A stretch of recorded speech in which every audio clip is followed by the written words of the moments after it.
So to introduce ourselves a little bit more, Summit is a local education consultancy, and we work with students from aged as young as primary school, P5 and P6, all the way to early careers. So university students who are looking for their first jobs and graduates. So essentially what we do is tied together with one common word, which is mentorship.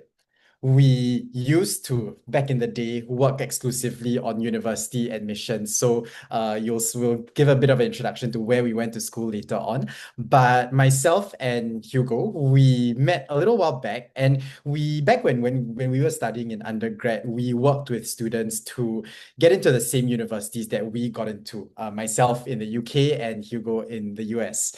And throughout this period, and through our past 8 to 9 years in university consulting, we realized that there was a great need for students to really start exploring what they wanted to do, to start building up a portfolio even earlier. And that made us create Summit, where we work with students all throughout secondary school, JC, IB, A levels, to get you guys to the schools that you want, but most importantly, be happy over there. With our younger students, we even do DSA coaching and enrichment programs as well. So what we really believe in is just crafting futures for students where they will know exactly what they want and they'll be very happy doing it. So, I mean, these are just words on a page, right? I think you guys are 18, coming out of JC or even in secondary school right now, and all these stupid letters in the degrees mean nothing to you. So we've prepared a little bit of a photo montage from each of our lives just to tell you a little bit of a story about what brought us here today. So you'll see there are three people in this call. I'm Isaac. I did my undergrad degree back in the UK at Cambridge, and I studied law. You'll also see my two other co-founders and directors at Summit here. So Hugo in this call as well studied BA in communications at UCLA in the US, and Elgin studied law at NUS in Singapore. So we're hoping to bring you some different perspectives from our own little journeys. So I guess when I was in your shoes, when I was in JC and secondary school, I really admit that I didn't really know what I wanted to study. So this question is a little bit of a misnomer. How do we choose? Okay, so this is a little picture of me in secondary school. I think it represents my life in secondary school quite well. I think I was about Sec 3 then. And truth be told, when I was in secondary school, I was quite sporty. I spent a lot of time in my CCA, trained like maybe anywhere from 5 to 10 times a week. This is me just sweating it out, and I don't really think I really thought about what I wanted to study at university all the way until I was in JC2. And, me and my friends were all talking about, what are we going to do next year? And I remember that when we were on some school trip abroad, we sat down at the table, and then we got this dirty napkin that was half stained with soy sauce. And then we made a little friend pact to agree that we all go to the UK together and have fun. And subject, you realize, is not even part of this equation. What I was envisioning for myself was 3 years of freedom, 3 years to do things like this. This is me and my uni friends at 3 a.m. eating kebabs. They were the best tasting kebabs in the world at the time because it was 3 and we were all very, very tired. And here is me at uni where there was this special event and they brought these owls that flew around the dining hall. So I guess you could say that I got the uni life that I wanted. But at the end of the day, going to university was not the most well thought out, not intentional decision for me. I went along there. I really just wanted the fun of studying overseas in a subject that felt natural to me at the time as an art student. And I guess to look into a little bit more of what my friends over here have decided, what they were thinking at this point in their lives. Hugo, tell us a little bit more about this very handsome photo of you. Yeah, so I actually am the same like Isaac. So I actually didn't do well for my A-levels, right, many years ago. So I went to the US for a community college. So my parents gave me an ultimatum. You either go to school, do law in the UK or Australia, or go and find your path in the US. So I chose the US. Right, and this first photo is just me before we entered army. Before we entered university, sorry. Right, when I was just lost. So I just signed up for this random pageant, right? Made it to the world stage and I was like, oh, pretty cool. Right, and in that journey itself, I found out that I really enjoyed the art of communication, talking to people, presenting on the big stage, right? Coming up with new ideas and executing them, right? Which you bring in the next photo, which is basically my first year in community college. Right, this was the landlords that I met. There's amazing family that really hosted me, took care of me for the next 2 years. Right, the guy was a sales engineer, right, and I thought what he did was really cool. So I was exposed to him, and also the wife was a teacher, and I learned a lot more about the way education ran in the US, which is very different from what the rest of the world does, right? Because the US is quite unique in its own.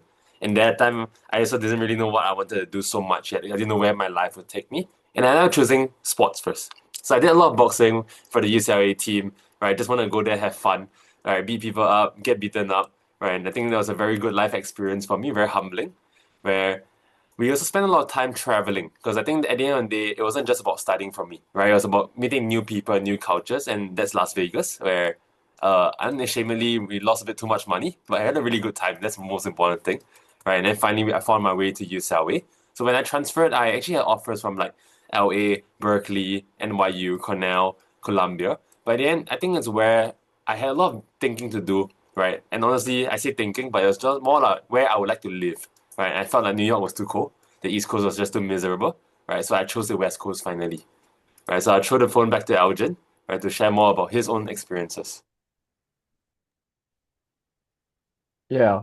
Um, so when I was in school, I debated a lot, right? I debated for a school team, for a national team and everything. I was quite into humanities, but again, I was only just getting the grades that I needed to move on. I wasn't really thinking about what I wanted to do after. In any case, right, you would think that since I debated, I would have eventually gone on to study law, which I did. But the ironic thing is that it wasn't a very conscious choice, and I did go one full circle just to end up where you expect me to end up anyways, right? So this is me with my friends in school, my debate teammates of 6 years. Yeah. The story is that after A levels, I had no idea what I wanted to do. So back then I was under a lot of pressure from my parents to study medicine, right? And so, me being clueless 18-year-old, I got the grades that could get me into med school. I figured why not just try? Um, I think this eventually boiled into a midlife crisis in NS. And so hopefully the guys here won't have to go through what I did. But I think it's quite likely that you will go through some form of midlife crisis in NS. And yeah, better early than never. Um, so what ended up happening was that I was rejected from med school, and then I was trying to use the 2 years in NS to reapply because the guys get the privilege of reapplying 2 more times than the girls, right? Um, so in between my two applications for medical school, the last one which I eventually aborted, I decided to apply to law school as a backup. Again, completely unintentional. I had no desire to attend law school at that point in time. But it was only when I reached the exam hall, the admissions hall for the law school admissions exam at NUS. It's only when I did the paper and wrote my answers in the script that I realized, hey, actually, this is something that I would really enjoy studying. It reminded me of the good times that I had in debate. Yeah, so even though I wanted to get away from like the stress of debating and whatever, it took me a long, windy journey to realize that actually this is what I wanted to do in at the end of the day. Yeah.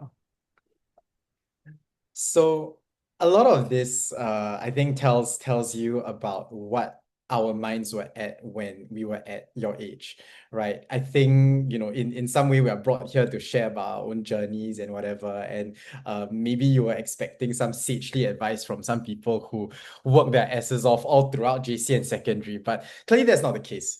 So moving on from this, I put this second question in because I think this is the more important question. When we were all growing up, we were taught that going to uni is the goal of our education, right? You study business, you go into corporate, you study law, you become a lawyer, you study whatever and you become whatever, and then life is set after that. I think most of the other people who are a little bit older in this call know that that really isn't the case. And we wanted to share a little bit more about where our journeys took after, because this is something that for you guys as secondary JC students, maybe even in NS, is really worth thinking about, that life can take many different courses. And so I guess this is unintentional. I was meant to like have a transition where I click and this appears. But sneak peek of what happened after I went to law school. I did not in fact become a lawyer. There was a point when I was studying law that I realized this actually isn't for me. When faced with the reality that I was going to be churning out contracts, fighting cases for the rest of my life, I realized that that wasn't 100% what I was passionate about. Unlike my much more intelligent and linguistically acquainted colleague Elgin over here. But then I was thinking, like, what am I gonna do? So as the self-destructive self that grows inside of me always says, I eventually decided to go to medical school in Singapore. So this is me wearing my med school uniform at a slightly older age than most people enter med school. But I entered the Duke NUS program in Singapore. So with all my peers, we are all people who have had a prior degree of some sort and decide that eventually we want to go into medicine. And I guess it's further proof that this is not just a Halloween costume. This is me at work inside our room. This is a little probe that tends to go on people's nether regions underneath their diapers. So it was quite funny. So this is me and my colleagues within our first 2 months of work. And at the same time, I put the next few pictures in because this is genuinely what I thought my second choice of career would be. After law school, I thought I wanted to become a diving instructor somewhere in the world and just go to Bali and forget all my problems. That obviously didn't come to pass, but it's still one of the favorite hobbies that I spend quite a lot of time on. This is me in a jungle in Thailand somewhere a few years ago, and these are my two best friends from secondary school. So the point really is that when one goes to university, when one leaves school, when CCAs and whatever are not a thing anymore, I think it's really important to keep the things in your life that make you happy. And of course, most importantly, Summit is a baby of mine. Together with Hugo and Elgin over here, I spent quite a few years in education doing different things. From quite a young age, I realized that I quite like teaching. I started off teaching tuition to primary school, secondary school when I was in NS, and I realized that I quite liked it. I worked for a few tutoring agencies, centers, etc. And this love for teaching kind of extended into other parts of my life as well. So I also used to teach a little bit of fitness. I was instructor at a gym somewhere, and in my diving, I actually teach diving courses on some weekends every now and then now. So this really carried me through till today. And this is a picture of me sharing at one of our seminars for DSA parents. So I think this meant a lot to me because this is really us sharing a piece of knowledge and a part of the process that I never really knew was that teachable. But after a few years of experience, meant a lot to me that, at the tender age of 12, when people are faced with one of the most torturous things that no 12-year-old should ever have to go through, there is also some degree of holistic education and some personal growth that should very much be a part of that journey as well. So, Hugo, what do you do with your life after you went to uni or even before? When I came back home to Singapore, right, I joined a company work, but I wasn't really like that's where I met Isaac actually. But I did a lot of side questing at the site. So I started my first business, right? But I did a lot of boxing during that period of time. So every day was just home from the gym, right? All I would do is just fight, hit the bags, hit people, right? So that first picture is just me fighting the head chef of Tippling Club. And he was a lot bigger, and I lost the fight actually. Right, but he was a big guy, good guy, and I'm invited to his restaurant in London where he just won his first Michelin star. Second photo is when Isaac and I actually started up Summit. Right, we were working from the most random places. That's my friend's restaurant over there. We were just taking the calls from there all day. And I think that was quite an experience. Next one is me and Isaac at High Rocks. So we did a lot of side questing, a lot of fitness stuff. As you can tell, we are quite fitness or I really call it adrenaline fanatics. So nothing too crazy like Isaac here, who is a bit psychopathic, right? Who would go and study medicine after studying law, but he do him. Right? And the last one, it's me actually in Shanghai.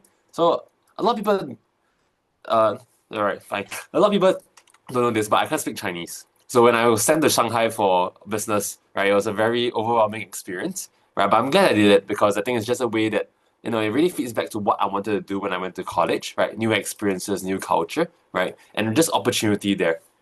Yeah. Off to This Elgin is next. this is a very memorable photo of Hugo speaking in half Chinese and English to a bunch of Shanghainese kids about being a CEO for a day. It was a very good class. But yes, to the most studious and diligent of them all, Elgin. Yeah, so I'm a bit younger than the other two. I'm still currently in the thick of it, so I'm in law school right now. Um, Having a lot of fun for sure. But every time exam season comes around, I'm reminded of why I joined Summit to begin with, right? I look around at a lot of my friends and like, is this joke in law school where every time exam season rolls around, people will start forwarding each other the NUS withdrawal application form. I think it is a joke, but it goes to show that law school is tough, and it's even tougher if you don't enjoy it and it's not your calling. Fortunately for me, it is, right? But I mean, I had the amazing privilege of doing things that helped me prepare for law school unintentionally. I've always been drawn to education. So as of now, I'm still heavily involved in the local debate circuit. I'm a debate adjudicator for Singapore Debate Association. I also explored relief teaching back in RI after I graduated. Um, yeah, I realized that a lot of people, a lot of my peers actually, end up in courses and degrees that, the best degrees that they could have gotten into. But I think many of them overlooked, what actually truly appeals to them, what are their greater dreams and passions. And I think that's where, I found my calling education. I find a lot of meaning in working with my younger students, guiding them to introspect and reflect about what they want to do in life. And I think that helping them make informed decisions has been very meaningful. And so while I have been quite invested, I'm quite a mugger lah in law school. I do allocate a lot of my time, and I think it's very meaningful that I've been working with Summit and helping my mentees and my juniors make better decisions and to get to where they actually want to go. Yeah. So thanks for that, Elgin. You guys have heard us yap for about 20 minutes about ourselves. So now it's time for us to hear a little bit more about you guys. And we also want to have a few icebreaker questions so that we can roughly understand what the 50 of you are looking to gain from tonight, and we'll tailor sort of the rest of the talk accordingly. So Elgin is going to share his screen and show our POLEF QR code and link. At the same time, some housekeeping over here. This segment is meant to be relatively interactive. So while we're going to have the poll on the screen, feel free to pop any questions in the chat straight away as well. If you feel a little bit shy, please feel free to DM myself. So I'm Samit Isaac, as the name below my profile picture suggests. So feel free to DM me directly or throw out any responses to the poll that's going to come onto your screen. You can essentially put as many responses as you want for each question. So we'll base whatever we talk about on what you're able to respond. So try your best to participate a little bit. We're gonna call names. No, just kidding. We're not. But we'll let you say whatever you guys want to say on the poll and see how we tailor the talk, as well as maybe take time to have a little bit of conversation around some of the questions that we feel are a bit more timely. So Elgin will be sharing his screen in just a bit.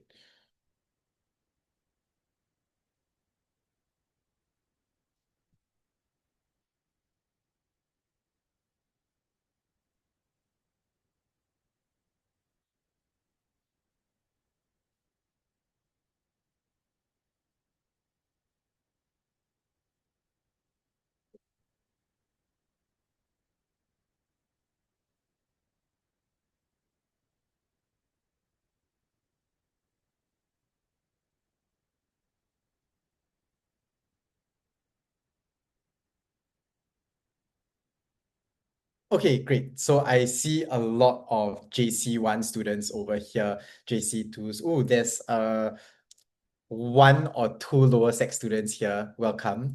Please don't feel intimidated. We are very impressed that you're thinking so far ahead into the future as well. For the sec 3s and 4s, I guess you guys will be sitting for your O levels or your N levels or your IP end of year soon. So good luck for that. It's not going to be easy transitioning into JC, but trust me, it will be very, very fun. So I think the majority of you guys are in JC thinking about your next steps into university. And there's no better time than now to start thinking a little bit more about what you guys want to do with university, but much more importantly about your life. So let's move on to the next question here, which I think is going to be a little bit more thought-provoking. So this is a more open-ended question. Okay, this is more directed at the GC1s and GC2s, but if you are in Sec 3 and 4 and you want to give a prediction, feel free to throw in what you think, where you think you're gonna stand. You can say you're absolutely cooked, or you can put an actual score in, or you can put like AABB or ABCD or whatever in as well. It's completely up to you. So you just want to get a spread of where everyone's heads is at, especially since A-level results will probably come out in about 2-3 months, and that's probably the main decision point that you're going to use to decide where you're eligible for. Sure is interesting. I know S and U are grades, but I don't know if R is a grade. Okay, I got like I think A, B, C, D or something like that. It was terrible. I see some people here who look like they're gonna be scoring decently. I hope the real scores reflect as well. I see BS. Hopefully that's not a grade because 2 subjects are missing. I see some emojis, and that's fine. That's fine.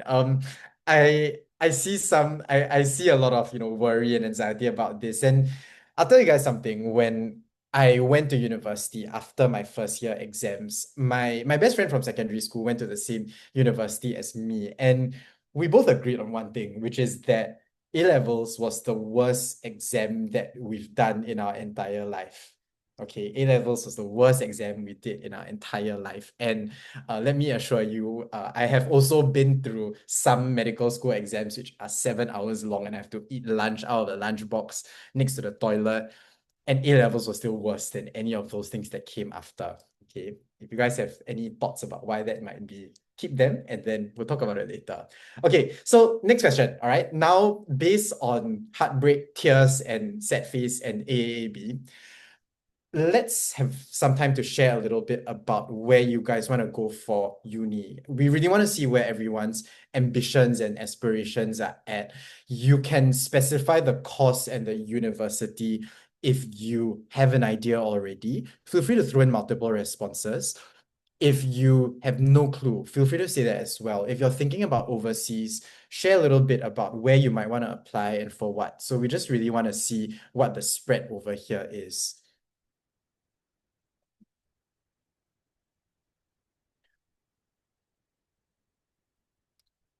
Oh, I see a really, really nice spread actually. I'm really happy that it's not just it's not just the typical culprits. I see someone who wants to study TCM. I think it's a very, very cool course.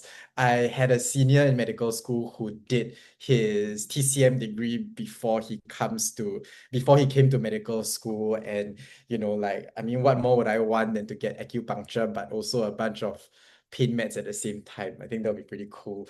I see some Oxford, UK, I see UCL. So I think UK is a pretty common destination that people want. I see other courses that are available locally as well, nursing, dentistry, etc., etc. So biomed as well. Okay, so that's quite a good mix over here.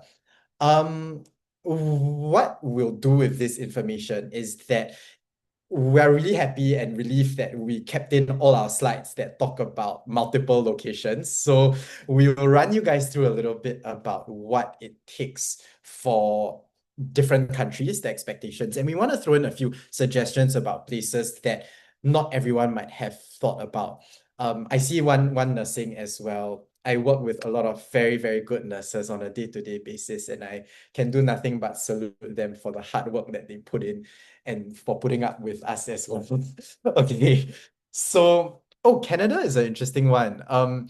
Maybe whoever wants to go to Canada can drop us a message later. We really love to find out a little bit more about, what's driving the decision too. It's a really good place to study. It allows, it's somewhere that actually is not that difficult to get in, but there's some very world-class universities every there that will give you a really good experience. So, okay, great. Let's then move on from here. We're gonna have one final slide. Okay, one final slide. Put up with us a little bit before we continue yapping again.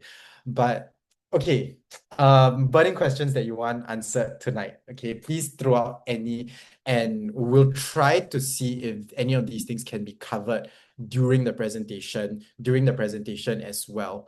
You should be able to upvote and downvote some of the more popular questions so that we know to kind of pepper it in, and we'll have another Q&A all the way at the end.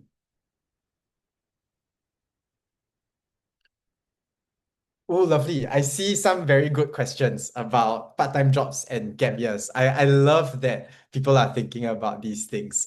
Hugo, can you tell people about some of the more fun part-time jobs that you might have had? Well, I think cashiering, waitering, there's many side quests that you can actually do that is helpful, right? But the important thing is to think not just about the job itself, because I think a lot of people will always like, if you want to be a lawyer, I must do law internship, right? If I want to go medicine, I must do something related to healthcare, right? But the idea here is really about the technical skills. So they actually do, right? If they're able to spin a story or craft something around that. Yeah, I think for myself, I've done a range of things. I would used to be in this Facebook group called Part-Time Job Singapore, and then I mean now I know everything's on Telegram, which kind of tells you how old we are. But I would pick up random gigs from there, like carrying a sandwich board around in Raffles Place and trying to get people's business cards. And then another very fun one was when I joined this travel startup before I went to university. Essentially, the whole concept behind it was that people would pay for a package where this startup they don't tell them where they're going. Like they just say, I have a certain budget, send me somewhere cold or somewhere hot. And then you will turn up at the airport. They'll give you the currency, and then they'll give you the ticket. They'll tell you like pack a sweater or pack beachwear, and then you will just go on your trip, which I thought was a very fun experience. I spent like 2 months Googling and researching on all the various very, very obscure destinations that they used to send people. So there's a lot of questions here about portfolio building. So I do want to address some of these things later, because when you ask, are VIA hours important? Are part-time jobs valuable? These things vary based on which country and which course you're aiming for. And they will also inform how you are going to package the story inside your application and what you're going to use that to say about yourself. Okay. Oh, I see a lot of very nice like industry questions as well. Okay.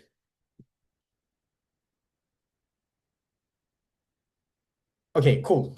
Great. Okay, so let's address some of the simpler ones. Okay, I like the question about studying in China instead of Singapore. We actually have a slide that talks about options, including China, Europe, and other countries, which I hope will be a little bit more informative. I see something about US and UK being cold. It should be fine. It should be fine. Hugo, how's your time in sunny California? It's not sunny all the time, is it? Not sunny all the time, and I have a very bad tolerance to the cold. So, like even when doing like the winter period, right, I was wearing the parka, but then you see all the Americans there just wearing like t-shirt and shorts. Then there's me, the Chinese guy, wearing like the parka jacket, and I'm a big guy too. So weather-wise, honestly, is the least of your concerns. It's only one quarter that is cold anyway, right? The rest of the seasons are pretty nice, except for summer. But typically, summer you're coming back home for internships, right, or flying to another part of the country for an internship opportunity anyway. So not so bad.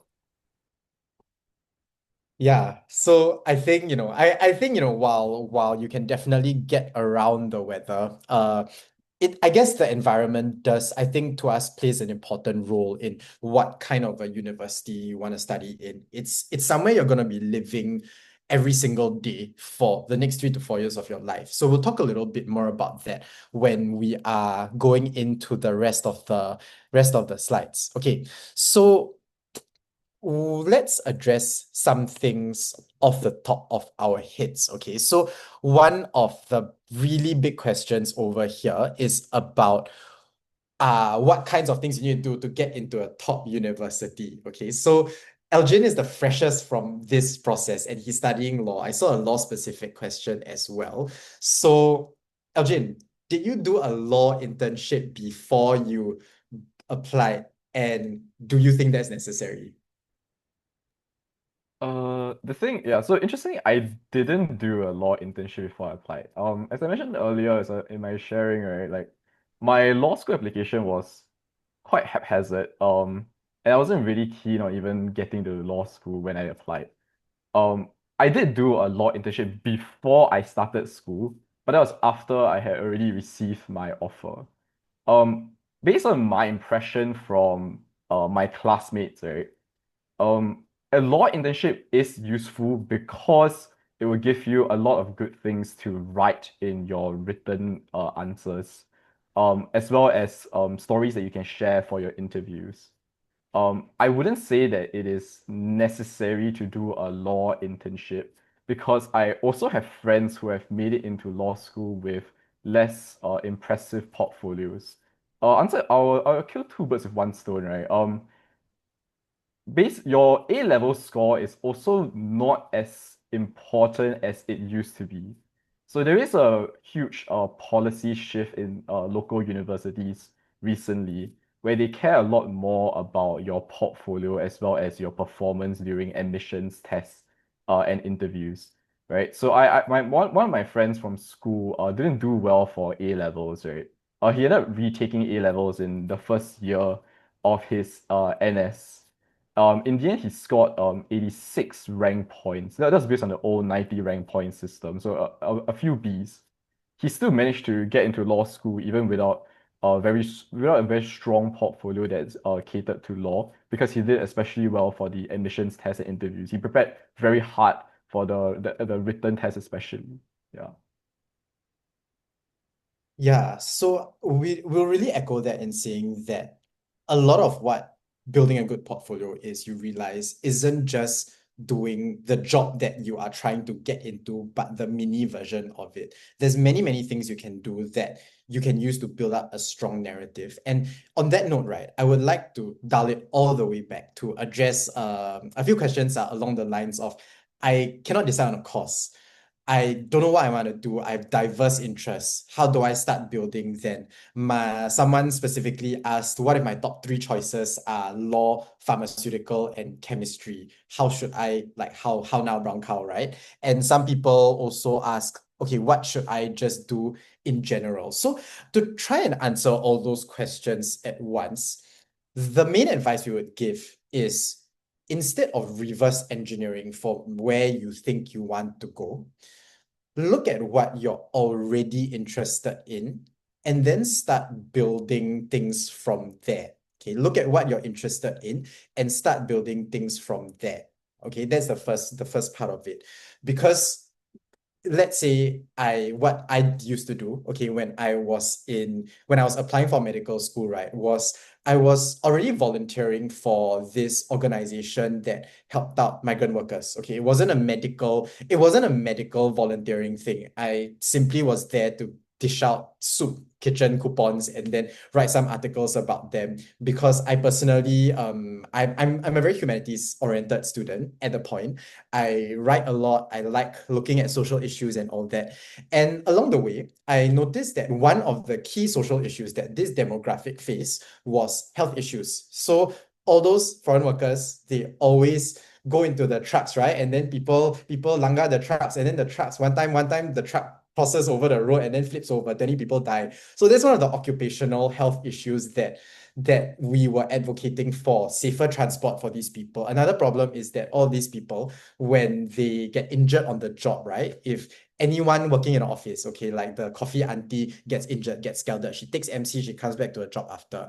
A lot of these workers who are on a different set of work arrangements, if they get injured, the concrete beam fall into their head. I saw in A&E one time, there was this poor worker who got impaled in the head by a metal bar, and then I saw the brains on the table. It wasn't a pretty sight, but I mean, suffice to say, he's not going back to work anytime soon, lah. But when you encounter these kinds of serious things, very often they get just kicked out of the job, sent back to their home country. So those were one of the issues that I was quite passionate about as well. And you notice that these are all healthcare related issues. And when I saw that, I decided to continue that volunteering journey. Okay, I continued to I continued to volunteer for another NGO, and I started to work with them to volunteer with their clinical duties, and their clinical duties see actual patients. And I thought that really started, it started building up into something, into the place that I eventually wanted to go to. So overall advice, find something that you're already interested in. Do you like to write? Do you like to talk to people? If you're choosing a part-time job, I'm not saying that part-time jobs are bad, but I'm saying that you should find something that perhaps gives you skills that might be useful for the future. If you want to go to work at Starbucks, right? That's really useful for you to learn communication, to learn how a business runs, to learn even how things are engineered, right? Why is the Starbucks coffee machine so replicable? You can even, nowadays you can even sell a Starbucks machine to another restaurant and they can serve Starbucks coffee in there and then you charge them money for it. So how do all these things work? If you want to volunteer at a pet shelter, sure, I think dogs are really cute. I used to volunteer at a pet shelter too. But how's it going to build into something? I didn't use that in my medical application, but I used that to talk a little bit more about my love for advocating social issues and marginalized communities in general, marketing, branding, and things like that. So there's a million ways, and I think we can talk about this a little bit later on. Elgin has something really interesting to say about this line of things. So how did you craft an amazing story for yourself, Elgin? Yeah, I think your your the lessons that you take from the experiences that you had, right, are actually more transferable than you might imagine. So like as I mentioned earlier, I was initially applying for medical school, right? And so that drove me to do a lot of healthcare setting volunteering, right? One of it was a volunteering stint that I did in NS at KK Hospital. That ended up being a highlight of my law interview because as they're asking me about what are some like problems with our legal systems or what are some policy issues that I think that the legal system should take into account, right? I was able to raise my volunteering experience at KK Hospital, specifically this young girl that I had to basically take care of and babysit for multiple weeks during my volunteering because what ended up happening was that there was a custody issue with her. There was some legal issues. And what happening, and yeah, the outcome of it was that she will end up being neglected by the system. So she was left in the ward for weeks on end. And that was something that I mentioned about how the inefficiency of our legal system, and the oversight that the law should take into account the welfare of the people, while still in pursuit of things like fairness and justice, right? These were things that I could mention in my interview, and I think when you bring up unique experiences like this, it does go quite a long way. So don't be frightened if, say, you were initially gearing in one direction and then suddenly you have a 180 degrees pivot to another, so, right? You it is always advantageous for you to just have a wealth of experience and then when you finally decide which direction you are aiming for, you can then take a moment to sit back and reflect on how these things can be framed to your advantage. Of course, there's also another way to do things, which is that you can also brute force things. So I'd like to share a story about another classmate of mine. He's my closest friend in law school. He came from JPJC. His language isn't very strong. He scored a D for GP at A levels. Um, his story is quite inspiring. So in order to make up for this, and because he was so passionate about law school, what ended up happening was that he studied a lot about legal theory and concepts so that he could apply them for the written admissions test. In case you are not aware, the admissions test doesn't require you to have legal knowledge at all, right? You can basically answer all the questions in like plain average person language. And then you just use your average understanding of things like morals and ethics to explain the law in the hypothetical questions. But he wanted an advantage in the exam because he knew that his language wouldn't be as strong. And so he put a lot of effort into this, and I think rightfully he was rewarded for it. So there's two angles to like there's three things, there's three large angles you can consider in your preparations, right? Like one, what are the things that you are currently doing that you think you can expand on meaningfully? Two, what are the things that you've already done? And then you think about how to maximize them to your advantage in your written submissions or in your interview. And then three is if you are really certain on what you want to do and this is your goal, then I would advise that you put in utmost effort into pursuing it. even if you have to overcome some disadvantages, yeah, in the way. Yeah, I think those are some really, really great stories, right? You realize that, even if you're aiming for things as different as law and medicine, like Elgin did, as all top students like Elgin do, same things can with different stories. I mean, even for myself, I hear a lot of, part-time jobs, VIA hours, and I'll say that when I talked about my personal trainer job when I was applying for med school. I talked about learning the basics of human anatomy, the idea of prescribing or having a long-term plan for someone to get them to a certain physiological goal. I talked about preventive medicine, movement as medicine, and how fulfilling it is to see someone, get physically better. I even used my travel internship to talk a little bit more about commercial awareness, agreements, how companies structure themselves for my law internships later on in life. So I see also people asking about results, right? So what happens if I don't get as much as I wanted to? What if it falls below? If you hope for 70, get 60, you hope for 60, get 50. Hugo, what do you think you should do if you don't get the score that you want? And how do you spin a good story regardless? Yeah, I think for scoring, right, it's from then on, once you get your grades, it's a reality check, right? What is going to happen next, right? There are many other pathways that can get you to university and the local scene especially, right? But if you're looking at overseas as well, foundation in Australia, the UK exists, community college in the US, right? But if you're in local, you have to think realistically, right? How fast do you want to get it back? Because if you're going to repeat A levels, right, you don't have a plan for it. You don't find you don't find a good tutor, you don't find someone to support you, right? Likely the grades are going to be the same again, right? You'll waste 1 year of your life doing nothing. And especially when you consider the fact that if you're a guy, you're doing army again, right? Most guys wouldn't actually have time to study, right, and do army at the same time. It's really, really destructive. So you sit down, really talk to your parents, talk to friends and family, talk to us, right? Let's look at the profile and see exactly how can we take things next. Because if you're thinking about overseas or local, there are many, many opportunities that the general public doesn't really know about or doesn't really acknowledge yet, right? But trust me, it's a respectable path, right? You can find yourself to a good university still. Yeah, Isaac, back to you. So with that in mind, I really love the engagement right now. We would love to answer even more of your questions, but let's start diving into some of the specifics that we wanted to share tonight before we come back to the Q&A later on. So I'll take back over from Elgin right now. So we are keeping a lot of these questions at the back of our heads as we go through this, and hopefully we might be able to answer some of them as we go along. So our agenda is really two main things. What should I think about when even making that choice of university? I saw a lot of people specified courses, which I think definitely simply by virtue of you putting them there means you put some time into thinking about it. At the same time, there are some people who might be wondering where to go. There might be people, I think some of you guys who are a little bit younger, Sec 3, Sec 4, or maybe end of JC1. So we want to tell you a little bit more about what should I think about as I put my courses in front of me. And the second thing is what's out there. When you have thought about, what you're interested in, what you might be good at, where should you look at and what do they want from you?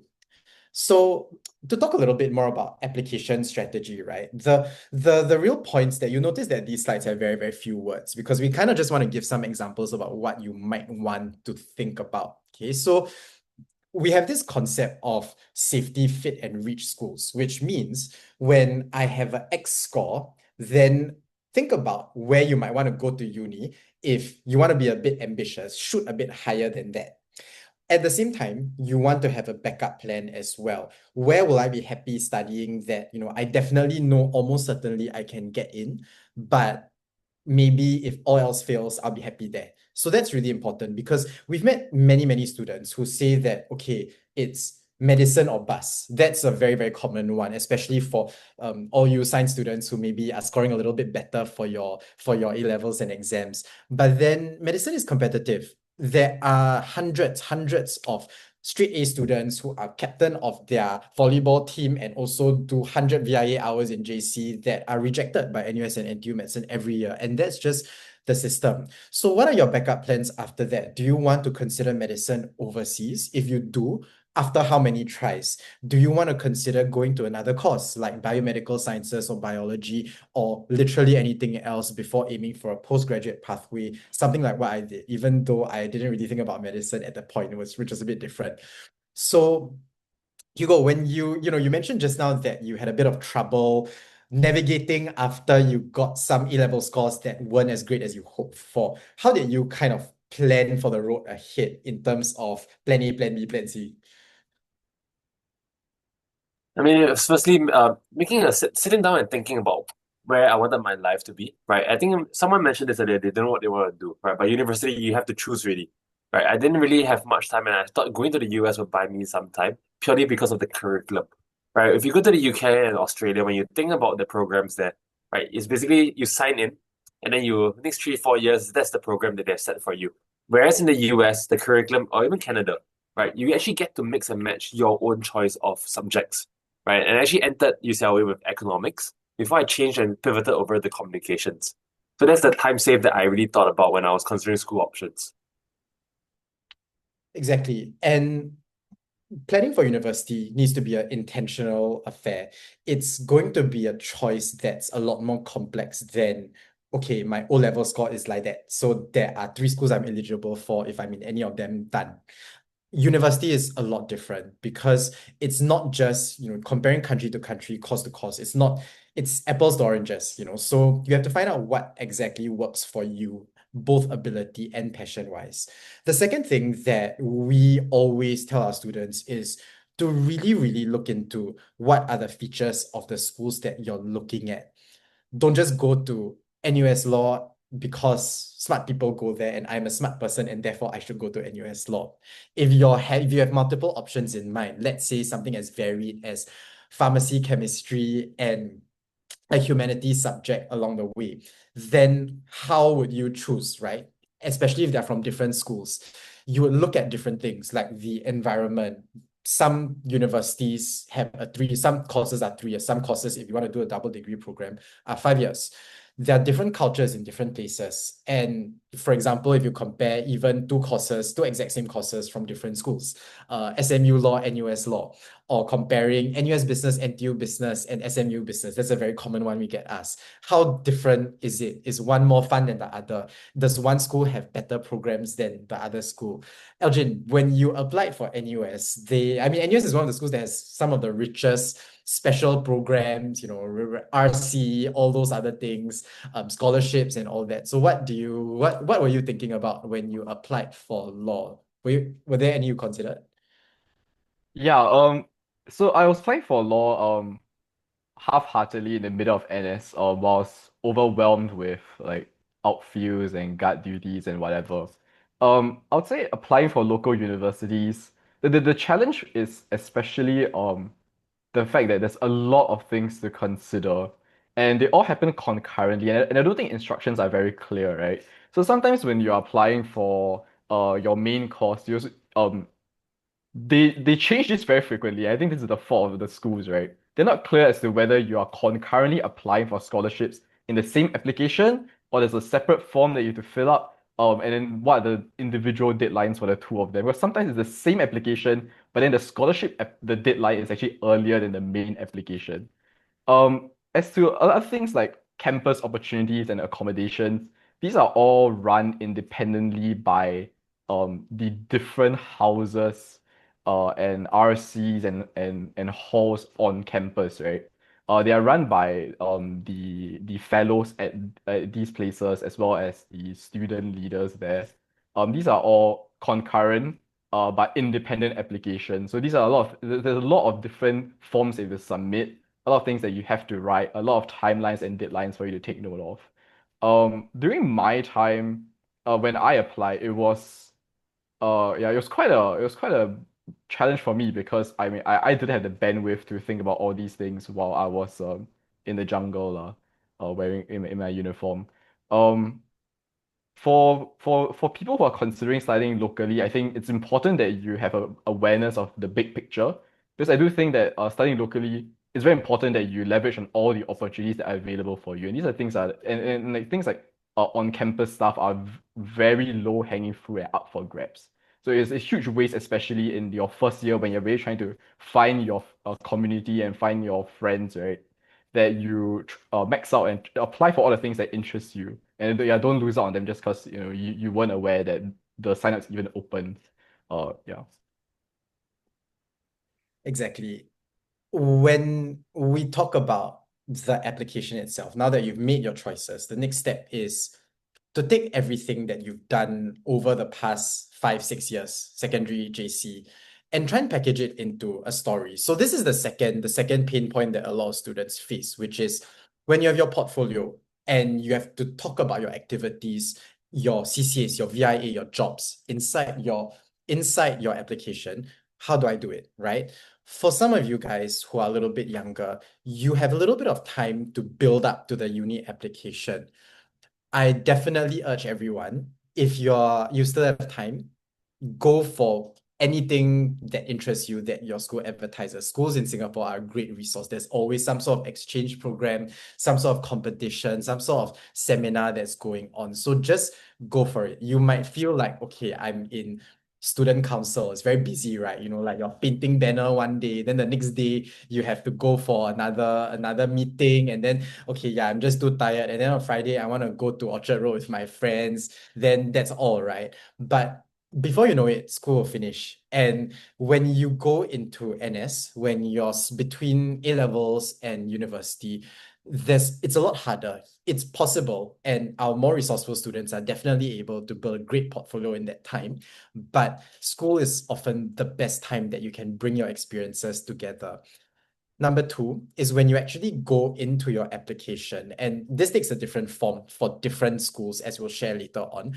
But it's not just about saying, cashier. I worked at NTUC as a cashier for 2 years every Saturday. It's about telling them the story about difficult experiences that you encountered, which customer shouted at you and took 10 plastic bags and ran out and then scolded some vulgar words at you.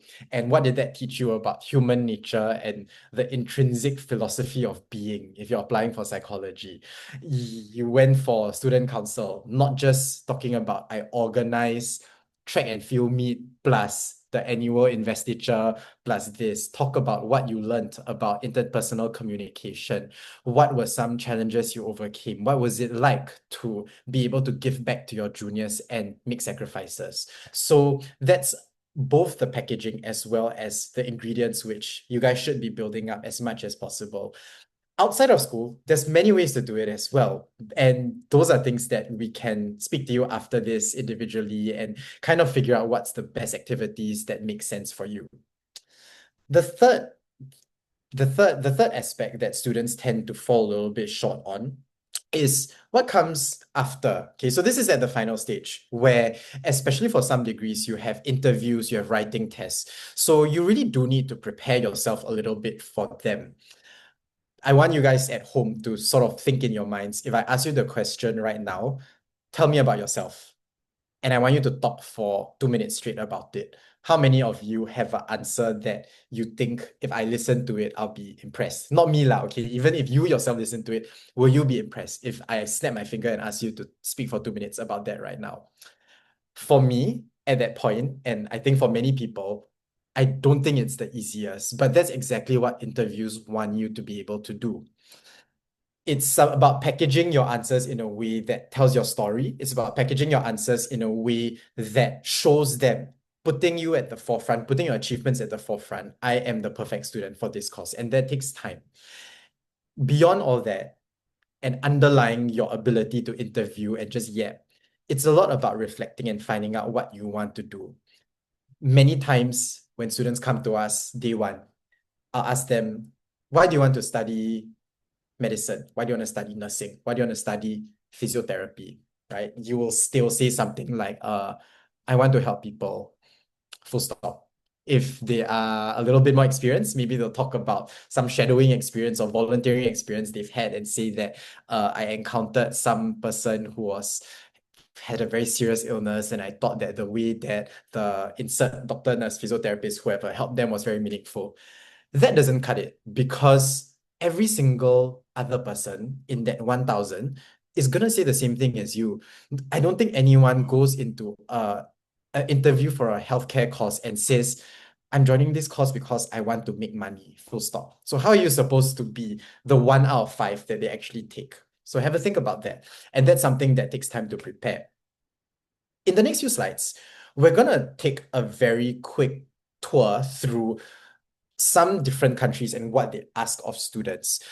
Not everyone might want to apply to every single one of these countries, but that's okay. And what I want you guys to get out of this is also a sensing for what different types of universities or different types of applications might want you to do.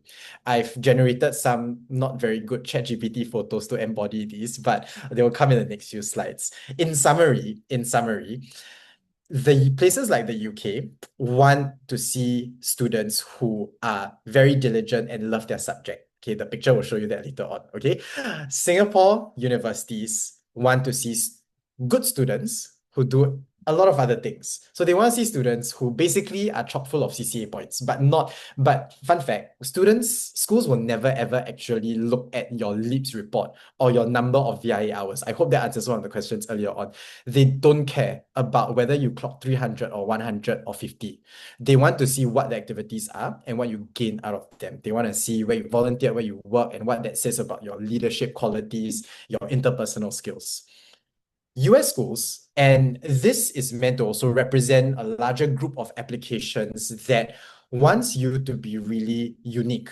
What are things that go in the US application? Hugo will walk you through all of those things later on, but they really want to see how you are unique as an individual beyond the achievements, beyond being band captain or whatever.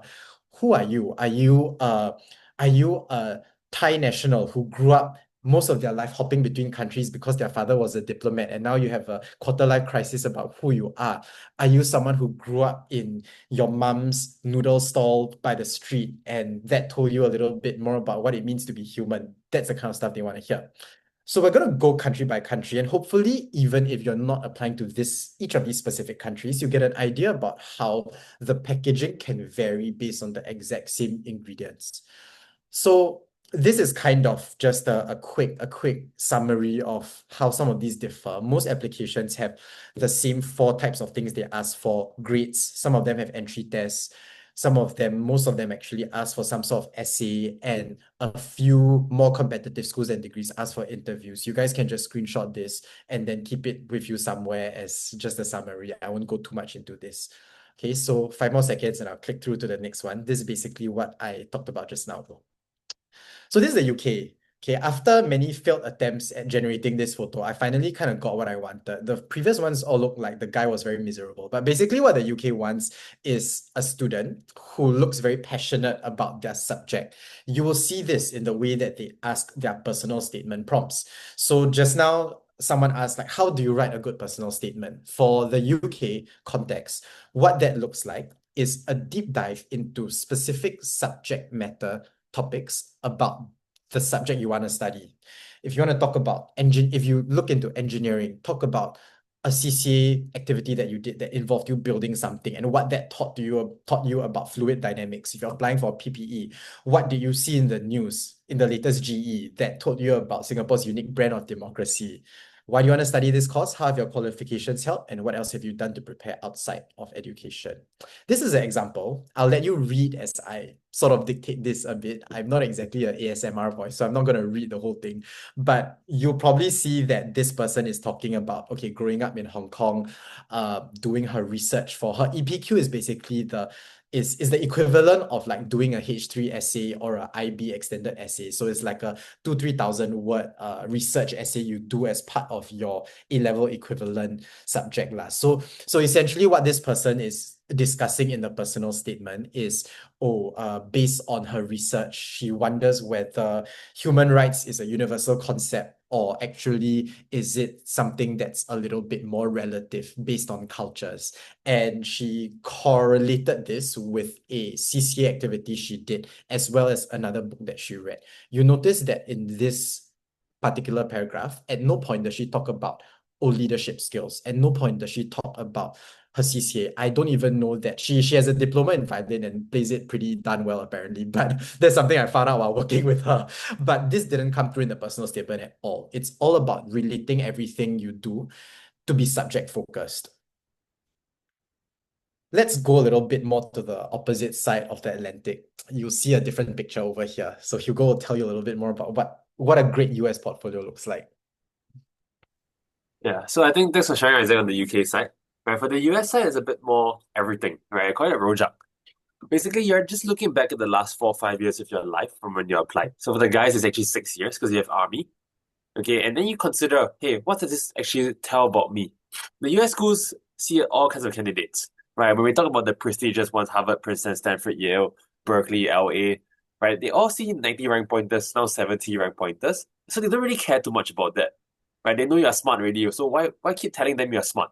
So essentially, the application, the 10 activities that you're going to put, right? It must scream you. If, for example, like Elgin, every day, debate, debate, debate, right? That's basically his life. He's going to talk about that, right? For me, on the other hand, I was a bit more wild, right? During my days when everybody was A-levels, I was off in different places, not in school, right? So I talk about that. I talk about my entrepreneur journey in that sense, where I used to host events, right? Get people to mix together, charge them a certain amount of money, collect the money that way, right? I talked about that.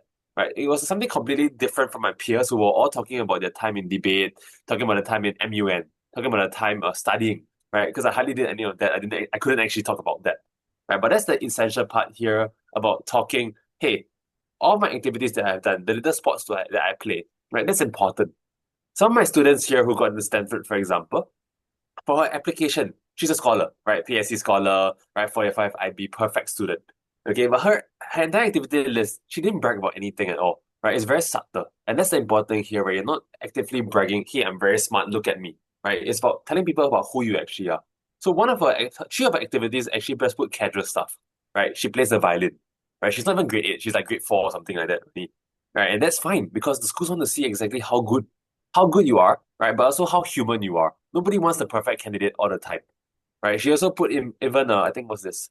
I think tennis, right? Recreational, because she's not school team level. She doesn't care, right? But she plays it because she likes to distress. So that's an important thing here, where you're considering from all your activities, what's important here is to really scream your values, right? Why are you doing certain things? Is it for fun? Sure. Right? Is it for money? Yes, for money. Right? The next part of it, Isaac.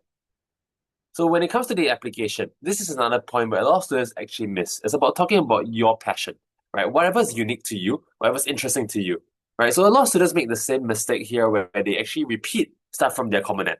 So for example, throwing shade at Elgin again, right? Debate. He's going to spend the entire essay talking about debate. When I look at his accomplishments, I'm like, okay, this kid's a debater, but so what, right? The most important thing here is so what, right? Which is the thing that I throw back at a lot of my students because they can't answer that, right? Because they just say, hey, I was debate, right? I won national league, represented Singapore, blah blah blah. But there's nothing interesting in that, right? Whereas in the other case where and Audrey talked to me about getting dumped by his girlfriend, that'd be like, okay, that's more interesting. Why not we go into that, right? Maybe his boyfriend might dump him as well. I'm not sure, right? But that's something interesting where they want to see something a bit more radical, right? Something a bit more interesting that screams about you. Okay, yeah. So I think the US app is really fun compared to the UK, right? And the supplementaries are another taste of it. So one of my favorite questions in the supplementary part, right, is actually the Stanford one where they ask you to write a letter to your roommate. A lot of students will just say, "Hey, I'm a science geek, right? I'm really like I like do science experiments, blah blah blah. I wake you up in the middle of the night because I'm too busy studying." The school doesn't want to hear that, right? There's a lot of hidden questions there that the schools are assessing, right? But to bring it back to the Stanford question about writing a letter to your roommate, it's all about the sense of what are you bringing to the school. So if you like Taylor Swift, right, and you're always karaokeing, right, you like to sing in your sleep for some reason, they want to see how quirky you are, and that's something that's very, very helpful here. Okay, so the supplementary part varies per school, and it's a point where the schools are looking to assessing why are you interested in the school? What kind of character flaws or personality do you bring to the table as well?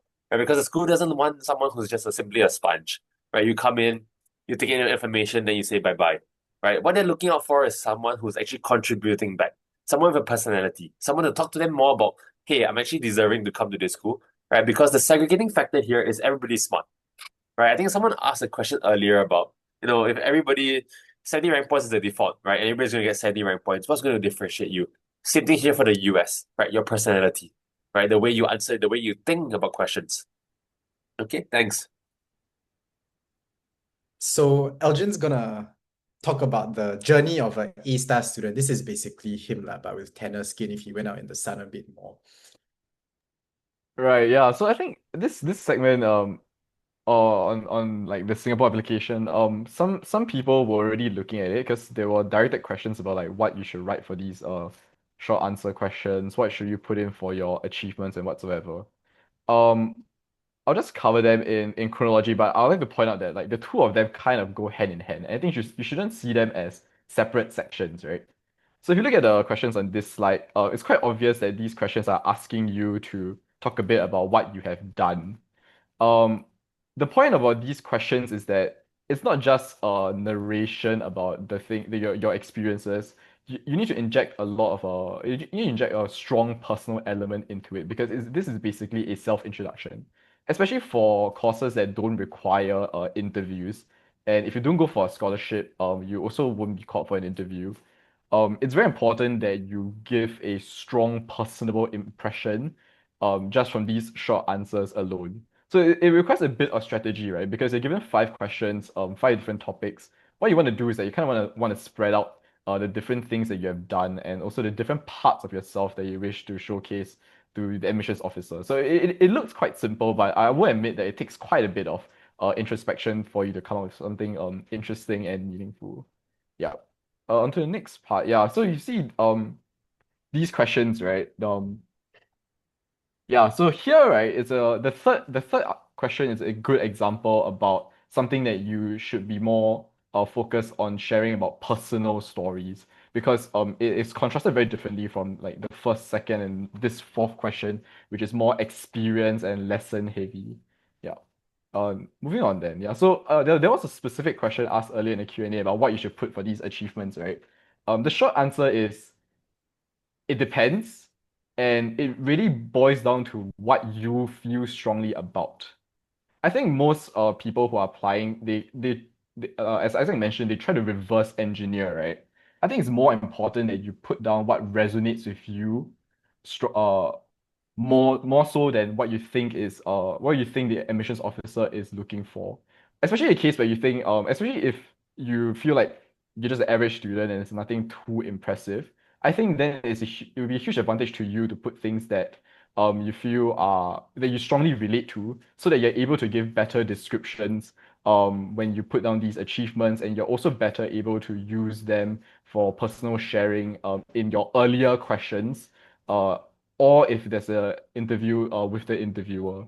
As I mentioned earlier, these two things do come hand in hand, right? Here, what you want to do is that you want to focus on giving as many descriptions as possible about what you have done. So you want to do you want to put impressive things down. Say if you are like national champion for Olympiad, you want to put it down. Say if you were the leader of a club, you list out all the initiatives that you have done in your role, in your capacity. Then you go back to your short answer questions and you talk about how these experiences have shaped you. What are the lessons that you have taken away? Uh, so the goal that you want to have here out of these two sections is that this one is focused about telling the admissions officer what you have done. The earlier part is about giving a more 3D impression of yourself about who you are as a person. So although this is a very short and straightforward two sections, I think the challenge is maximizing the limited words that you have to showcase as much of yourself as possible, especially if you don't get a chance to meet your future professors or the admissions officer, if you are not going to sit for an interview. Yeah. So I think on this note as well, right? Now is a pretty good time to answer an earlier question about scholarships a lot of people had. So a lot of people are asking what actually needs to go into, like what are scholarship boards looking for? I'm going to break it down to two things. It's actually very simple. Number one, your portfolio has to reflect good interpersonal, organizational, etc., skills, which basically just means competencies. Everything that says that you're a good leader, good service, good organizational skills, that's all the things they're looking for. Okay. The second thing that scholarships want to do is they want to see that you have a genuine interest in that particular scholarship and what it does. They don't require that you have work experience or community service that, let's say, that directly ties into the SAF scholarship or the home team scholarship. You don't join the army before you join the army, if that makes sense. You can't possibly do urban planning work before you join Ministry of National Development or Heritage Board or anything as a 16-year-old. What they do want to see is that you actually know what they do, instead of saying, I want to apply for a GIC or EDB scholarship because I like making money and I like to know how to help other people make money. So that's just to answer that question out of the way. And this was probably a good place to put it in, because now we're talking a little bit about what different kinds of portfolios might look like. So the next slide is just a really quick plug to, I think this is a very important, very small, but also very big thing that a lot of students miss, which is entry tests. So different countries have different entry tests. Those who study medicine, law, and in particular, a lot of other UK subjects, the science-heavy ones, there are entry tests for each of these. There isn't time to go through every single one of them, and I think all of you guys have different plans for different subjects, but if you needed this reminder, go make sure you sign up for your entry test at the right time and in the right place, okay? So the next slide we have is a quick plug for an event that we have upcoming. This is going to be pretty useful for those who are interested in law, and even for those who have no idea what they want to do, but are thinking about the humanities. What do you think is going to be good at our law event, Hugo? I think it's just a really good dive into what law looks like, because currently I'm watching Suits, right? And it just reminded me of the time when I was studying law in the US, right? And I think we want to give students this exposure here to really see what life as a lawyer is like from a perspective of three different things, right? The past, present, and the future. The future being students like Elgin, right? NUS Law, SMU Law, SUSS Law, for example, right? The present being those who are actually practicing, those who are out of law school 1-2 years, right? And finally, the past, right? The old senior lawyers who are partners and directors themselves, right? Who own equity in a law firm, right? I'd like them to share about what exactly is it like to be a lawyer at that level, right? And that's what we want people to really know about. So if you're interested in law, or even just understanding, is this a pathway for you just to explore, right? Please do check it out. Yeah, and very important point, we promised that there's gonna be food over there, like nice food. Yeah. And it's in person as well, so we actually have a very big venue, so we like to see everybody there, right? We have a lot of time to interact as well, right? And our senior partner has decided he will stay longer as well to answer anybody's questions as well. Moving back to thinking about university itself, one of the things that most Singaporean students don't consider is alternative destinations. I'm very pleased with this ChatGPT photo because it created a lot of like different scenery and things like that, right? And the fact is, most Singaporean students focus on Singapore. They consider locations that are English speaking, Australia, US, UK, most of the time. I like that people in this chat, some people are thinking about China, some people are thinking about Canada.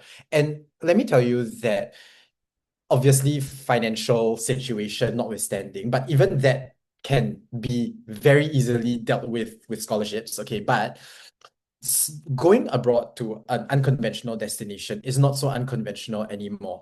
I don't know how much time most of you guys spend doom scrolling on TikTok, but I spend a bit too much time. And I think there was a period a while back where everyone was really obsessed about going to Yonsei University in Korea. Like there's this song that everyone plays over it, and then it died down a bit. And then now people are featuring Chinese universities a little bit more, or maybe I'm just on the too Chinese side of TikTok already. But basically, I want to encourage everyone who's even thinking about this, or even those who've never thought about this, to start considering some of these other locations.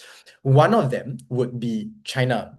So China has some really top universities, Peita, Tsinghua, Fudan, who all have globally ranked courses in many of the subjects that are popular, things like business, economics. In fact, you guys can search this up. Tsinghua has this very famous postgraduate program called the Schwarzman Scholars Program. It's very competitive to get in, and basically it's just a bunch of overachievers from universities all across the world, and it's sort of like an international multidisciplinary studies kind of curriculum.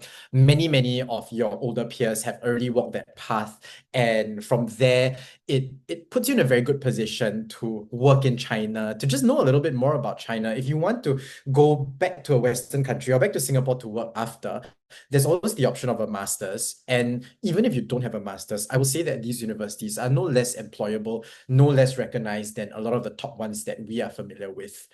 Another interesting one is Europe. There are some specific reasons you might want to go there. If you speak a third language, French, German, etc., Spanish, then these are some very good schools. One of my very close friends went to Barcelona to study at the Barcelona School of Economics, and he had a really, really good time there eating tapas and having much nicer weather than I was in the UK.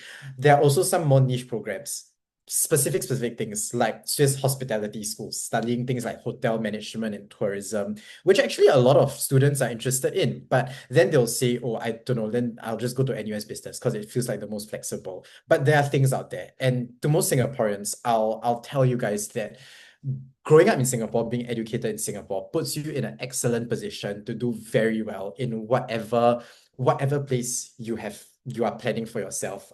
Of course, the overmarked tuition helps you be even better. And that probably means that when you go to anywhere, you can get a first class honors easily. Australia, common option. I don't need to belabor this, but especially for healthcare disciplines, things like vet medicine, even other allied health disciplines, right? I speak to many students who say, I want to study medicine, but actually the underlying motivations they have don't necessarily map exactly onto medicine. They want to help people, they want to be in healthcare, but perhaps they like helping people specifically in the area of rehabilitation. Then that would be physiotherapy. Occupational therapy, helping people regain function, prescribing devices that help with their daily living. That's another thing that's not very developed in Singapore, but Australia has a lot of courses for these things, vet science as well. So have a think about that. And one perk is that Australian schools, they are expensive if you don't have the finances, but if you do, they are much easier to get in than any of the other schools on the list that we've talked about previously. So just a thought to implant into your heads. The final thing that we're going to talk about before we go into the last Q&A section, I know we're overrunning a little bit, so we'll stay back and just answer any questions you guys have. But one of the important questions, right, is do rankings matter? A lot of people will think, okay, I want to go to NUS instead of NTU because NTU is like below on the world rankings. You know, NUS Asia's number 8 university or world top 8, world 8th university, I think. Or I will go to NTU instead of SMU, even though I like SMU more because NTU finally climbed to the rankings and SMU is still behind. So I'm gonna let both Elgin and Hugo say something about this because we have the same thought on all of this, right? So how much do rankings matter, if at all, Elgin? Yeah, I don't think rankings are particularly important. I think what you should consider especially is what you think your experience at the school is going to be like. Because at the end of the day, it's you who is going through um the whole experience. Um Rankings are based on like the academic output in terms of things like research, alumni, for of the school, which don't directly relate to you in all ways, right? You should consider like the courses, the modules that are available to you, whether you're interested to do them, as well as the opportunities that the school offers as well. I think those are far more important and far better indicators of your satisfaction at a university. Yeah. Yeah, I Hugo? think just to add on to add that exactly what Elgin said, right? Rankings are a bit inflated by research, right? Postgraduate stuff. So, like for example, NUS and NTU are fantastic schools. Don't get me wrong, right? But the reality is that the undergraduate level is a lot lower than other schools for one reason. It's overcrowded, right? All the resources are going to be really divided based on how many people is there, and it's actually allocated more for research students. So, if you go to NUS, NTU, a lot of the professors there are actually professors who came in for their thesis, which is why the quality of education might not be the best if you get a professor who is not too satisfactory. Right. So when you look into it for rankings, it's more important to look at really the endowment. Right. How much money is there per student? Which is why in reality, when you look at some of the US schools like Princeton, right? Princeton's ranking is like really below, all the way at the bottom there. Right. But it's an Ivy League still. Why is it lousier than all these other schools out there? Even UCLA, for example. right? UCLA is not better than Princeton in any chance, right? Because of the amount of students and their focus on undergraduate programs there. So if you look into it, it's important to understand if you're coming here, I want to do like a PhD, a master's program here after, right? So it's important to see and assess your future when it comes to choosing rankings as well. Yeah, of course, there are some good things that comes in rankings as well, right? Big fish, small pond, small fish, big pond kind of analogy, right? When you think about it. So for my US, people who want to go to the US for school, right? Who doesn't chase a career in law, medicine there after as a postgrad thing. A lot of my friends who went to schools like LA public school, right? Their GPA suffered a bit because it's a very big school, right? A lot of bright minds. So they are when you look at the GPA when they try to get the med school after, I think they were like 3.6, 3.5. It wasn't satisfactory. So they actually suffered a lot. But when you go to a smaller program, right, you go to somewhere, let's say like Harvard, for example, right? Harvard has a very small class size every year, right? And that's why, your GPA is kind of like pushed up a little bit. Okay, but I mean, Harvard's a very bad analogy because everybody has, if you get in there, you're at a certain level, right? So perhaps I'll use something like Notre Dame or some other private school out there. So it's important for you to consider when ranking, right? What's the end goal after? So I'm gonna tie up this as well, right? By agreeing with exactly what the both of them said. I'm gonna say that there are two situations where rankings matter per se. Situation one is if you're comparing two schools which are very, very far apart. If you're comparing NUS to the University of Woolloomooloo, nowhere in the middle of the ocean, which is not even on the top 300. Okay, that's when it matters. Maybe choose the one that is searchable on Google over the one that isn't. The second situation is if you have a very clear idea of what sorts of professions you might want to break into after, and you know for a fact that in those professions, there's such things as target schools. Example, banking, law. So when you want, if let's say at this age, you know that I want to be an investment banker, you watch too much Wolf of Wall Street and you want to work for JP Morgan, Goldman, there is a range of schools in the UK, the US, and of course in Singapore, they take people from NUS, SMU, predominantly NTU as well. But that would definitely factor in your decision. For something like medicine, okay, I'll tell you that no matter what school in the world you go to, it doesn't matter. It quite literally doesn't matter at all. Whether you are from Australian school, UK, Irish, Singapore, we are all in the system working shifts that are too long for money that's too little together. So it's very variable based on what things you're aiming for after that. So with that, we have more or less come to the end of our overall 101 on different universities across the world. We talked a little bit about what matters in getting in, as well as what you need to think about even before that. We hope that we were able to answer some of your questions. Before we jump into our Q&A section, we know we've overrun a little bit, but again, we'll hang around and answer any questions you have directly. I think Coleman might have something to say about what Overmark has in mind for the next few months. Yes, indeed. Thank you so much, Samit, for the engaging webinar. So while we're waiting for the questions to flow in, maybe let me take a moment to direct you to more resources from Overmark Tuition Center to help you in the next year. For parents, you may want to scan this QR code to get your child the academic help that they need in our classes, or you can directly WhatsApp our team to speak with the enrollment team if you have any further questions, such as the trial lesson details. Yeah, that's really all I have to say, which is, scan the QR code, find out more on our website. We can just wait for the questions to stream in, and then the team from Summit will start answering them. Thank you. Yes. So, okay, Aljin, get the poll app back up. Let's go.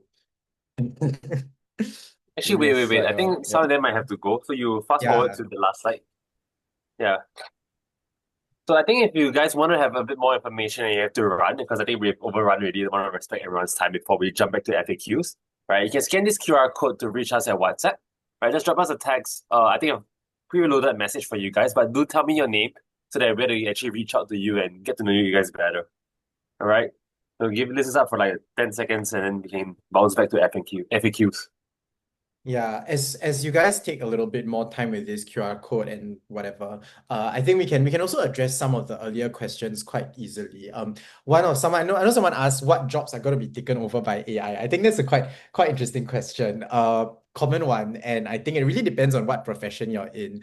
The overarching answer that I've heard from most senior people in industry is that every field will be very greatly impacted by AI, but certain roles and tasks will be taken over, but not the entire job. What do I mean by that? Okay, let's say doctors. Okay, this might not be the most reassuring thing to hear, but I use ChatGPT to learn medical information all the time, or even get an approach or a rough breakdown on what a patient might be having. And validated by my senior doctors, most of the answers they give, it gives is actually quite accurate.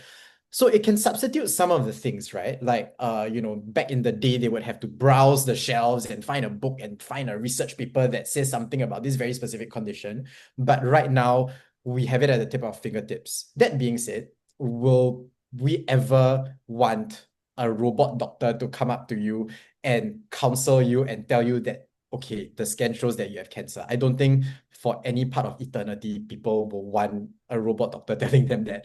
Similarly, even for things like tech, in this day and age, the reality is that if you go into a tech or a software engineering role, compared to 5 years ago, very few people actually code as part of their daily work.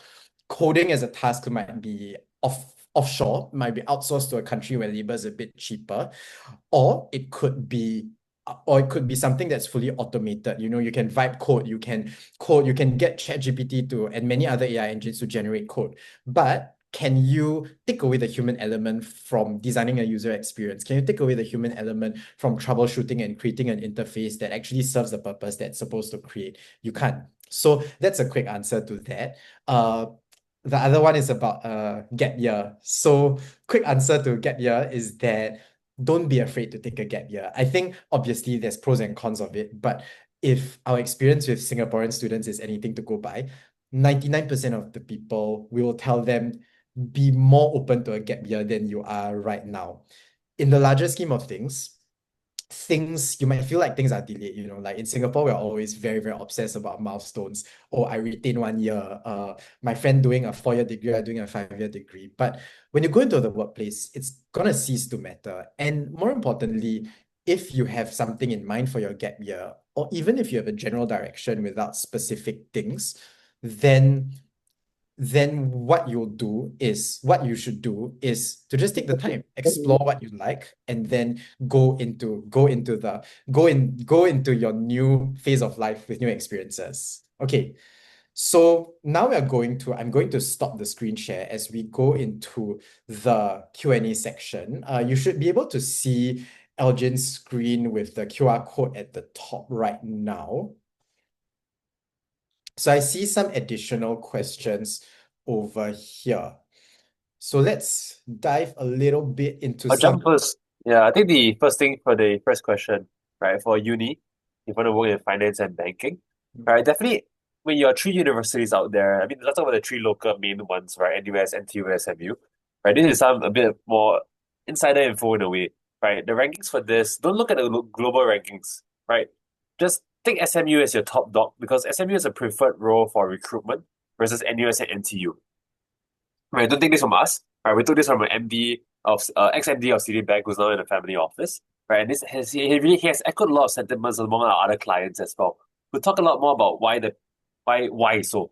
Right, SMU itself it's a bit more of a US curriculum style where you force a lot of practice. Right, you actually have a lot more group work. You're actually engaging in discussions where you are challenging your classmates, your professors. Whereas in NUS and NTU, the style of learning there is more theory. So you're going to sit behind a lecture theater and just get talked at, right? You have some practices here and there, but the reality is that SMU has more hands-on opportunities if you're thinking about a career in finance and banking. And when you think about that as well, you have your different subsets, right? I'm assuming you're either taking quant or investment banking.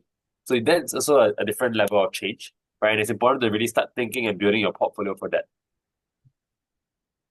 Yeah, we totally agree with that. I think, especially in recent years, SMU has created a lot of very, very useful and credible programs with a lot more industry attachment and experience for people, and it's incredibly competitive. Let me whiz through some of the key questions. I hear people saying that they are still unsure, right? And I think this probably echoes a lot of sentiments. If you only know broadly or science versus humans, that's totally okay. I didn't go into uni feeling like law was the one single thing. Like I didn't go into uni feeling like, okay, I'm going to be a lawyer for the rest of my life. What I thought in my head quite literally was, I'm an art student. I've done well, and I think probably I'm quite okay at writing. Law is one of those things that is, I suppose, practical. And when I show that degree to anything I do in future, people will assume I'm smart until they meet me a bit more and on day two realize that I'm not. But it's okay. That's the starting assumption. So that's how I got into it. And I don't think I have any regrets choosing based on that decision. That being said, though, if currently you have very, very different options on your three choices for NUS, right? A typical stereotype is like if you are a 70 rank pointer and then your top three choices are dentistry, medicine, and law. I would take a bit of time to reflect and think actually what is the thing that ties the three of them in common. Not a valid answer to say they are all good, prestigious degrees, because there are a lot of things in this world which are prestigious and good. Okay, so have a think about what's the driver. Are you hoping for a degree that's a bit more general, opens you up to more opportunities, or do you want something that's very much more professional and focused? Okay, so that's an answer to the uncertainty. What about for JC stream and uni applications? Elgin, tell them a little bit more about what the spread is like in law school, for example. And in general, to what extent does JC stream matter? Yeah, I don't think it really matters as much because the new trend again for the more for the more rigorous courses, right, like law, medicine, dentistry, those that require admissions tests and interviews, your grades and your portfolio are only useful for getting your like first foot into the door. What I mean by that is that they are only useful for you securing the invitation to sit for the first round of selections. Once you show up to that selection and all the subsequent admissions tests, right? Your performance at these assessments will matter far more than whatever you submitted on the portal. And the thing is, as long as you have a decent grade, and because it's an increased emphasis on your having a well-rounded portfolio, as long as you fulfill these two big criterias and you secure an invitation to the assessment, it's almost a like equal level playing field by then. What matters a lot more then is your ability to tell your story as well as to leave a strong impression on the admissions officer. Yeah.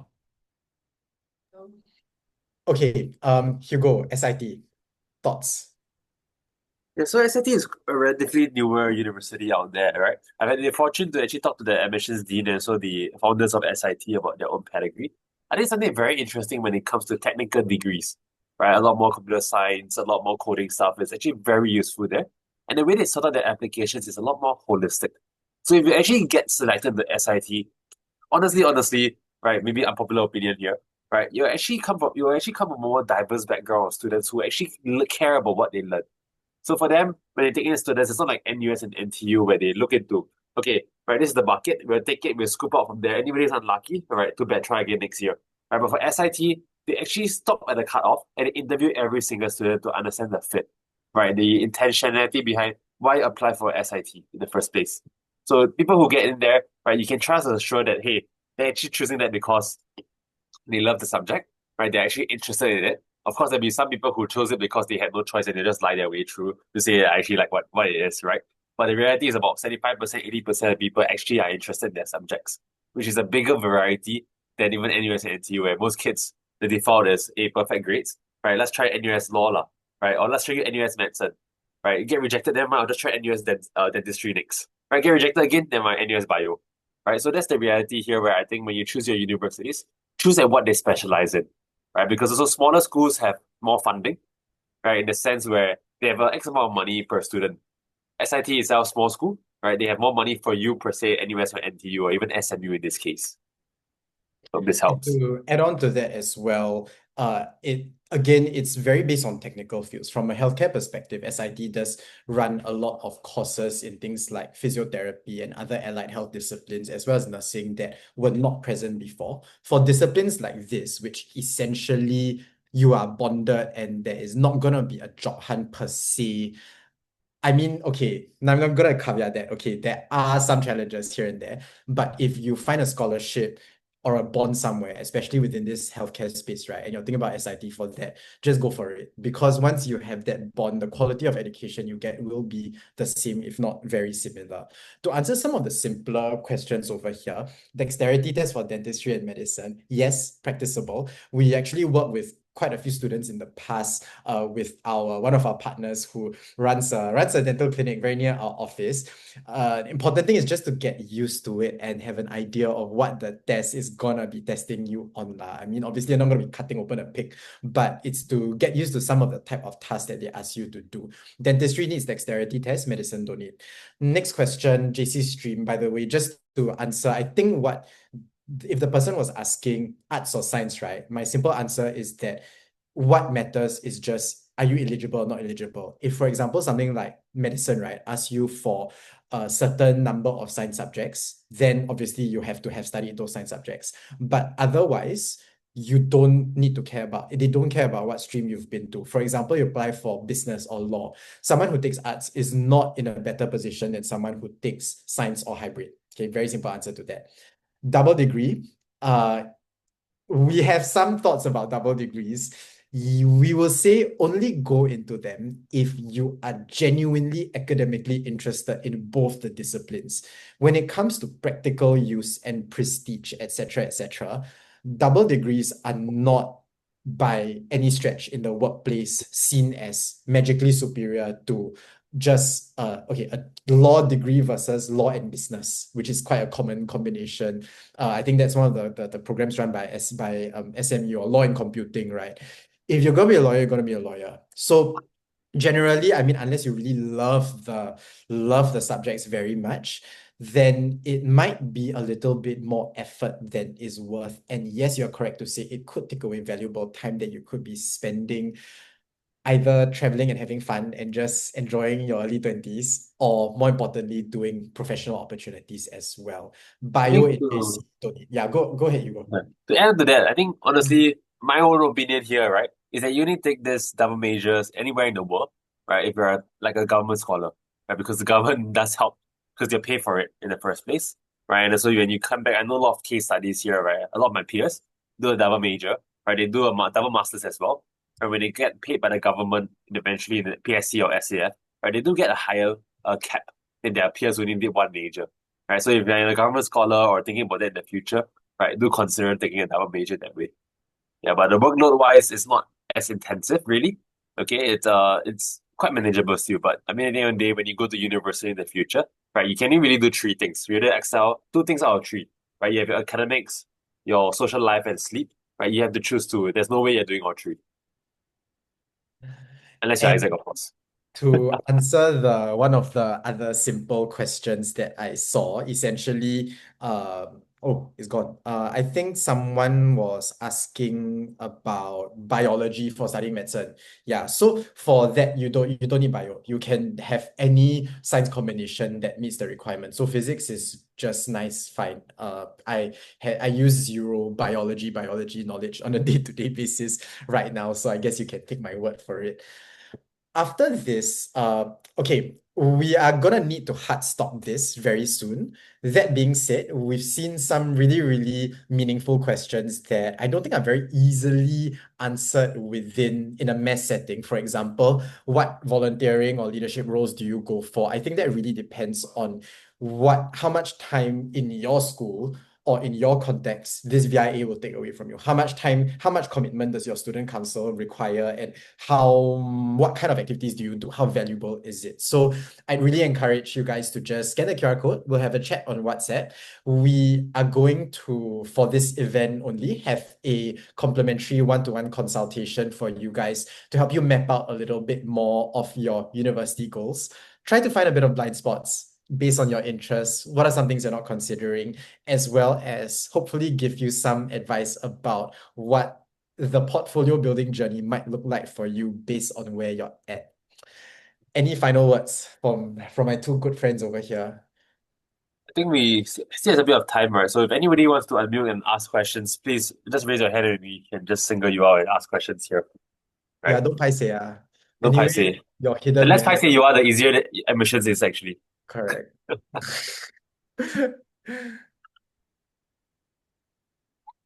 Anyone? Anyone?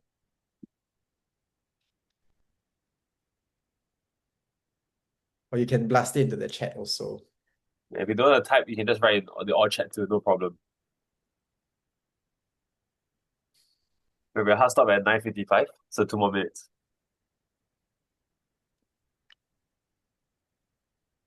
So in the meantime, if you guys are also, you just want to find out a little bit more about the events we run and about some of the other things we get up to, you can follow our socials. I'm gonna pop it into the chat because I believe this is not in our contact us page.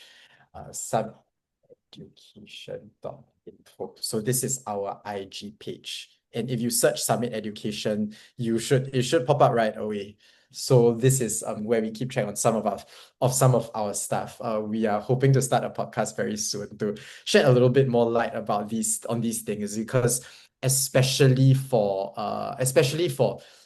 people who are wondering, what am I supposed to do? All these very open-ended things. Then, I think some of these individual stories and case studies will be helpful. Anyone applying to UK? I asked because deadline for personal statement is coming soon at the end of January. And we might want to get this conversation off the road sooner rather than later. Feel free to DM or just raise your hand or just let us know on WhatsApp. Same for US. US also don't forget, regular decision ends in late December, early January too. So anyone thinking about US, UK, it's actually quite late, but not impossible. I want to work in finance or banking related in future, but not sure whether to study econs, business, or a double degree of both. That's a very good question. I will say take the double degree off that list. For banking and finance, it doesn't really gain you much of a leg up, and your time will be better spent getting professional opportunities as well as getting very involved in the various things that school has for you. For example, SMU has an incubator program for students. There are investment clubs and things like that. Between econs or business, Elgin or Hugo, anyone want to comment on this? I mean, this one wise, okay, so econs wise is a lot more math, right? It's very math and stats heavy, right? Modeling. Business itself is a bit more different, finance, right? So I think urge yourself to ask, what do you like about finance and banking in the first place, right? If you're going to be a Excel geek, right, you might as well do finance. But if you like to do a lot more math stuff, econs will be a better choice here, right? So think about your opportunities and which part of finance and banking do you want to get into, right? But let's talk about it in another chat, because this is a conversation that revolves not just a 5 minute chat about this, right? It takes a lot more to understand exactly what are you looking out for in this kind of careers. Because finance and banking is a very broad field. Apart from investment banking, quant that I mentioned earlier, which you draw the nice juicy salaries, right? There's other admin stuff as well within the banks, right? Like your rich RMs, right? RMs also got two kinds, right? The insurance agent ones, and also the higher level ones who are actually handling the bank's clients, right? For their own internal products and not insurance. So it's important to think about which ones do you want to go. Back office, in banks, you have all these there's back office, front office, there's venture capital scene. You can work for startups, go back to the VCs, go back to the startups again. Many, many, many things. So, okay, we won't take up any more of your Friday night. You guys are at the age where there are many, many fun things to do after 10 p.m. So we will end off the call over here. Feel free to drop us a DM on our socials, but to get a faster response, please do WhatsApp us. Keep track of our socials for upcoming events as well. If you're interested in law, humanities, anything related to that, please come for our event on the 13th. Right. Brilliant. Okay. Anything from Coleman? Hey, I'm good. That's okay. Everyone, have a good Okay. night. All right. Bye, guys. Bye, guys. Bye.